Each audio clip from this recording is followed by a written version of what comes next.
find it strange.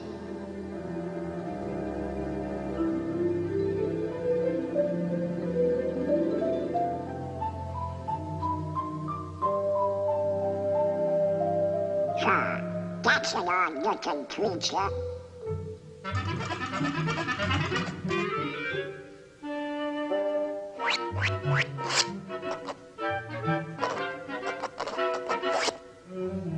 What kind of a crazy place is this?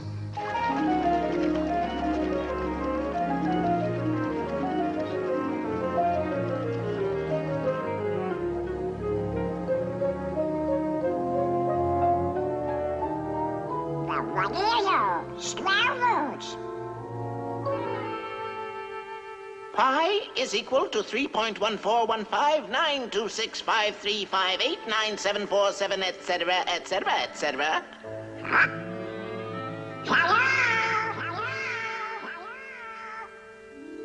Hello, Donald. That's me. Where am I? Mathemagic Land. Magic Land? Never heard of it. It's the land of great adventure. Well, who are you? I'm a spirit, the true spirit of adventure. That's for me. What's next? A journey through the wonderland of mathematics. Mathematics? That's for eggheads. Eggheads? Now hold on, Donald. You like music, don't you? Yeah? Well, without eggheads, there would be no music. Come on. Let's go to ancient Greece, to the time of Pythagoras, the master egghead of them all. Pythagoras? The father of mathematics and music. Mathematics and music? Ah, you'll find mathematics in the darndest places. Watch. First, we'll need a string. Stretch it good and tight, plunk it. Now divide in half. Plunk again. You see? It's the same tone, one octave higher. Now divide the next section. And the next. Pythagoras discovered the octave had a ratio of 2 to 1. With simple fractions, he got this.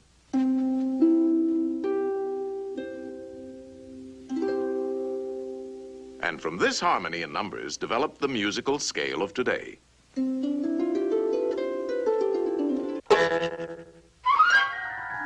By golly, you do find mathematics in the darndest places. You can imagine how excited Pythagoras was when he shared his findings with his pals, a fraternity of eggheads, known as the Pythagoreans. They used to meet in secret to discuss their mathematical discoveries. Only members were allowed to attend. They had a secret emblem, the pentagram. Let's see what the topic is for today.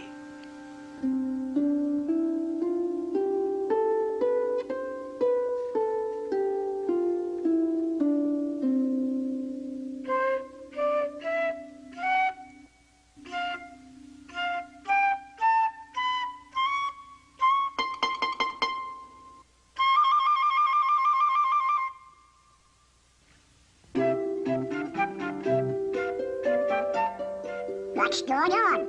Shh, it's a jam session. Give me something with a beat. Shh.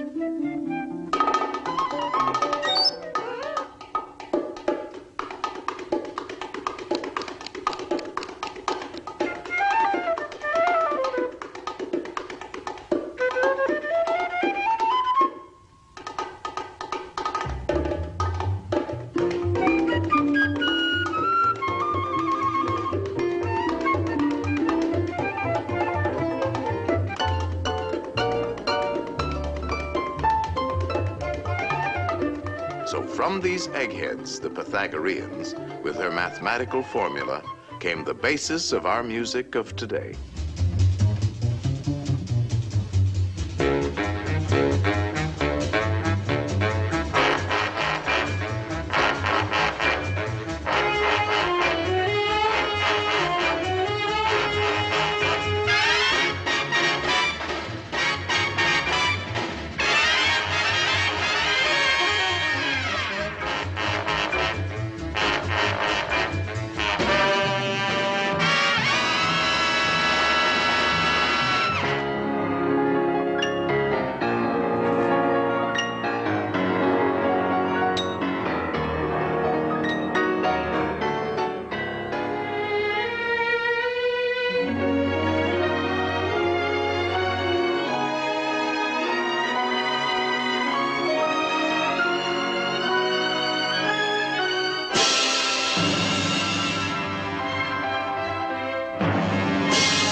Put it down.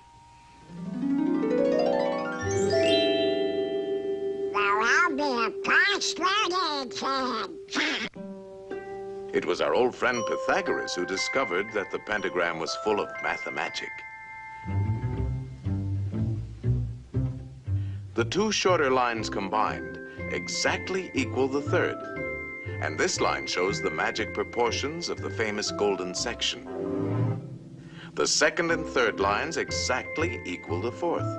Once again, we have the golden section. But this is only the beginning. Hidden within the pentagram is a secret for creating a golden rectangle, which the Greeks admired for its beautiful proportions and magic qualities. The star contains the golden rectangle many times over.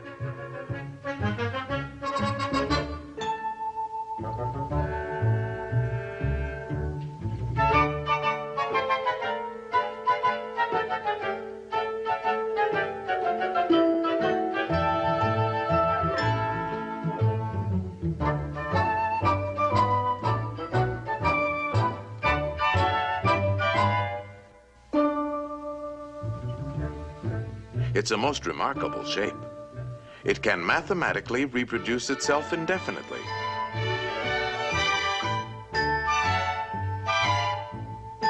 All these rectangles have exactly the same proportions.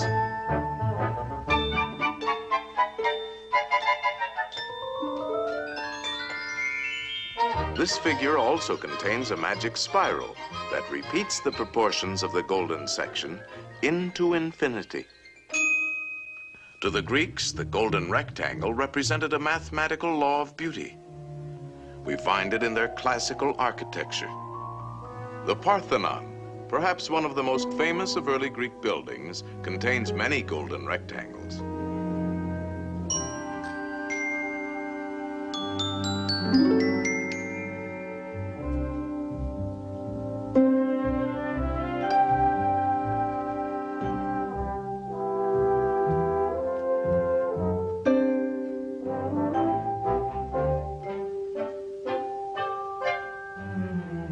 These same golden proportions are also found in their sculpture.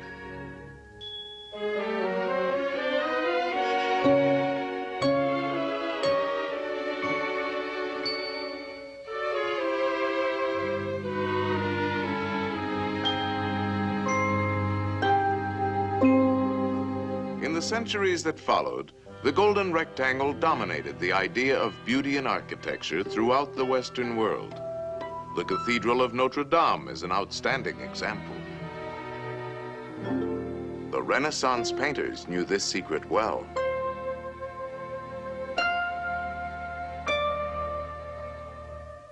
Today, the golden rectangle is very much a part of our modern world.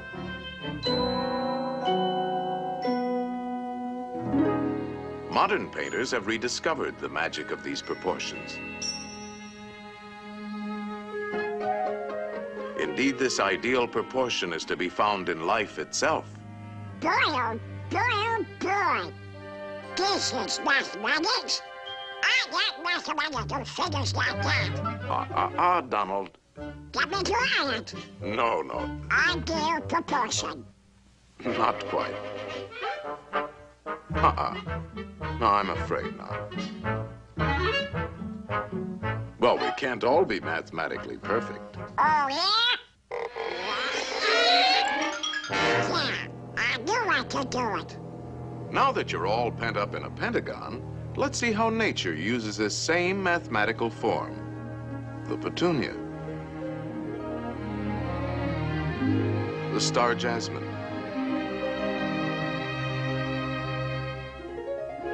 the starfish,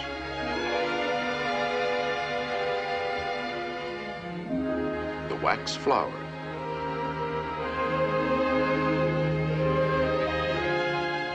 there are literally thousands of members in good standing in nature's Pythagorean Society of the Star.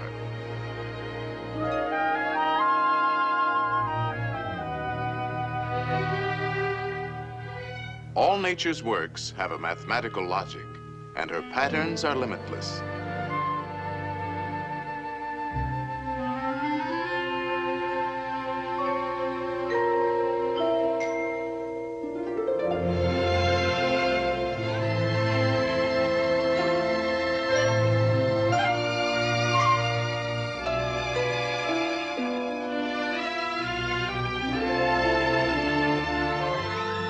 magic proportions of the golden section are often found in the spirals of nature's designs.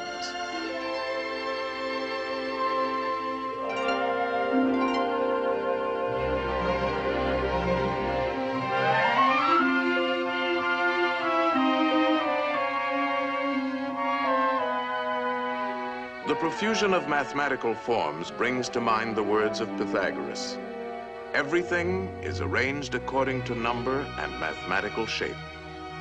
Yes, there is mathematics in music, in art, in just about everything. And as the Greeks had guessed, the rules are always the same.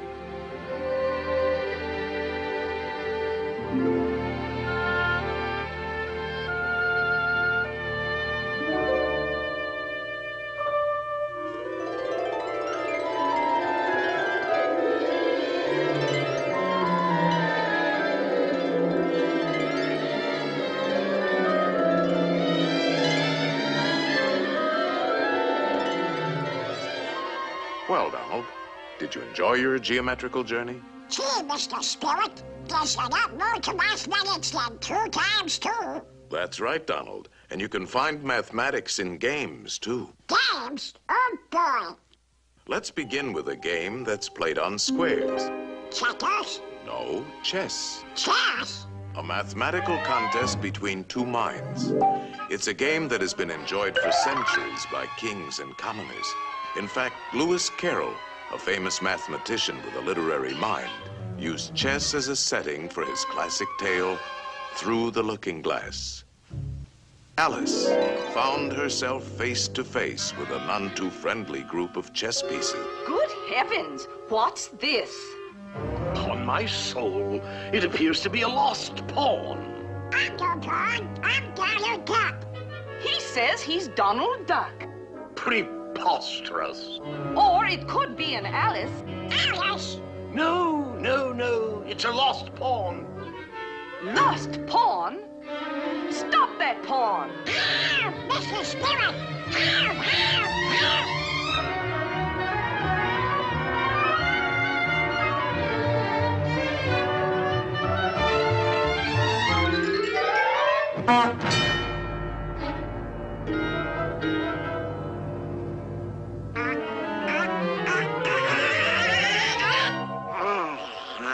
Phew, that was close. Now you can look at this game from a safer perspective.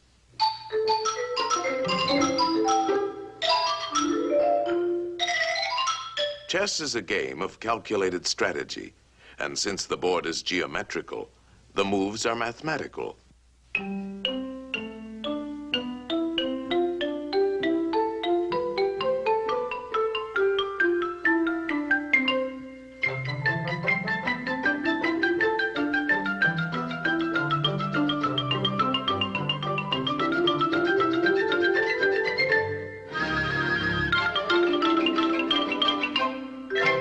Checkmate, and the game is over.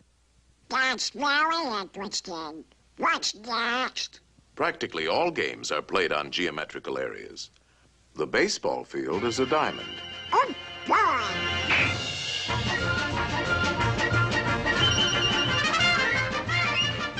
And without mathematics, we couldn't even keep score.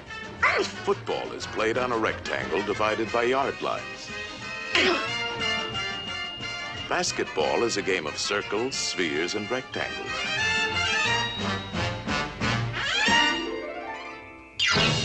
Even hopscotch has its multiple squares.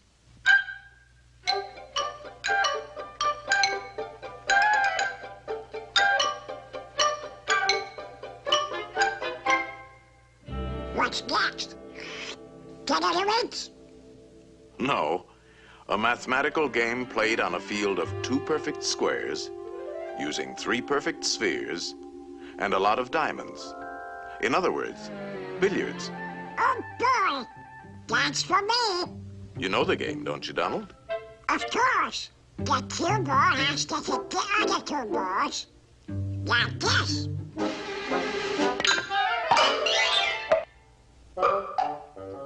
Now let's see how an expert at 3-cushion billiards uses his head. 3-cushion? Yes, the cue ball not only has to hit both the other balls, but it must contact at least 3 cushions before it hits the final ball.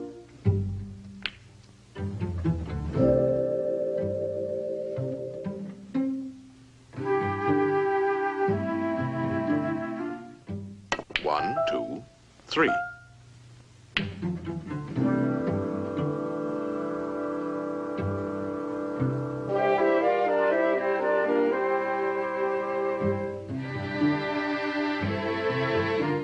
One, two, three.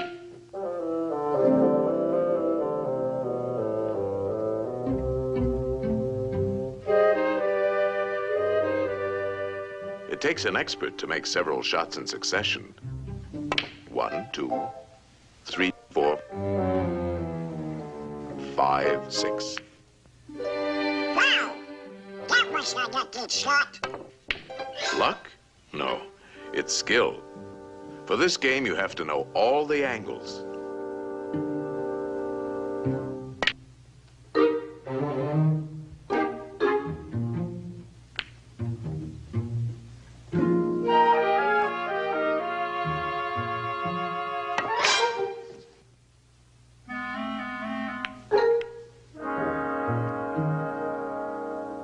One, two, three, 4, 5, 6, 7. That's amazing! How does he do it? First, there's technique. He's striking the cue ball low, so it'll spin backwards. Hitting the ball on the right side will make it hug the rail. These trick shots take a lot of practice. He missed it! 1, 2, 3. What's the mathematics about that? Oh, this game takes precise calculation. He figures out each shot in his head. He could play it like this, but it calls for quite a bit of luck. There is a better choice. For this, he uses the diamond markings on the rail as a mathematical guide. First, he figures the natural angle for hitting the object balls. And then he finds that his cue ball must bounce off the number 3 diamond. Next, he gets ready for the shot, and he needs a number for his cue position. This calls for a different set of numbers. Very confusing, isn't it? Not when you get the hang of it. You see, the cue position is 4. Now a simple subtraction. 3 from 4 is 1. So if he shoots for the first diamond, he should make it. It's called playing the diamond system.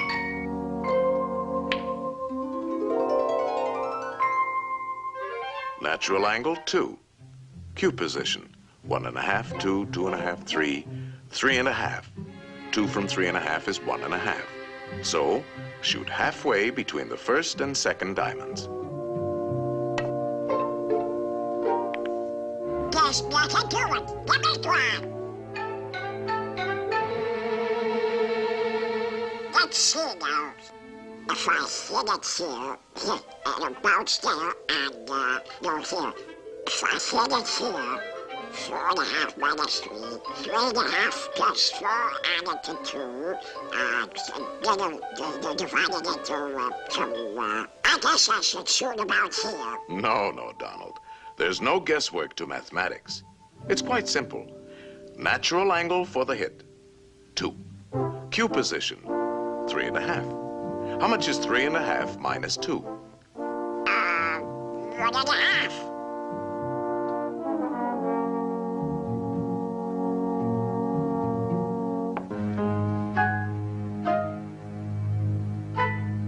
Hey, it works! Oh boy, it's a 6. If I hit it here, 3.5 plus 4, 2, 4.5 minus 3, it's divided by 9, You're making it tough for yourself, Donald.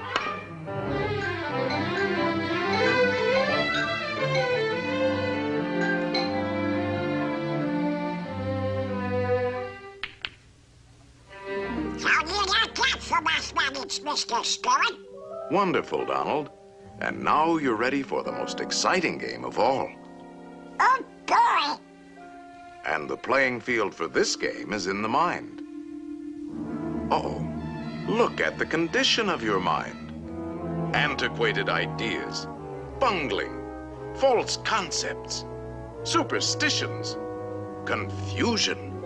To think straight, we'll have to clean house.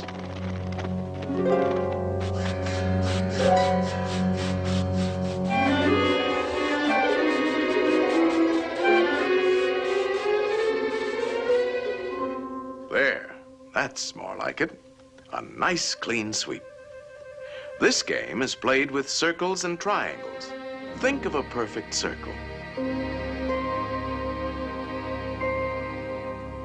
A perfect circle. Perfect circle. Perfect.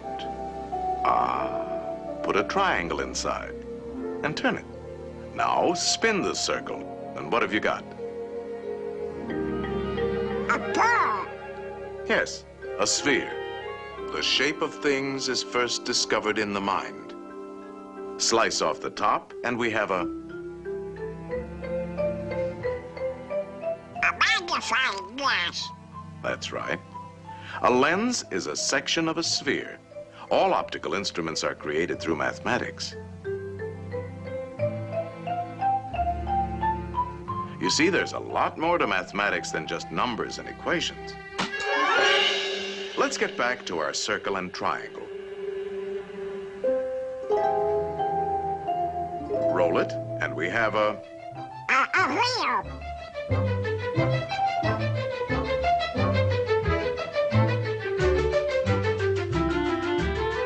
The circle has been the basis for many of man's important inventions.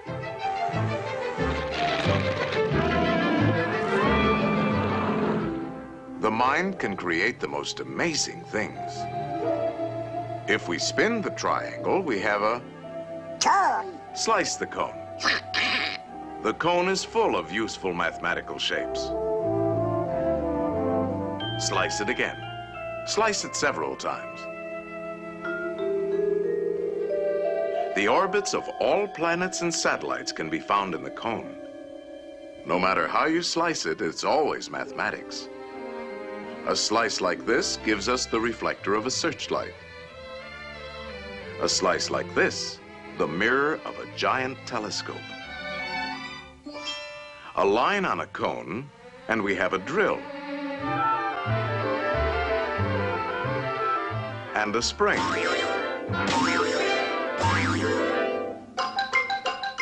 Now you're ticking.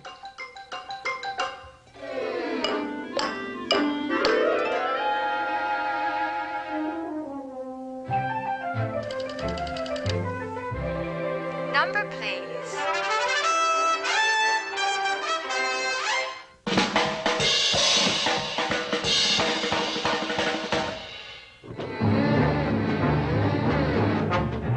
The mind is the birthplace for all of man's scientific achievements.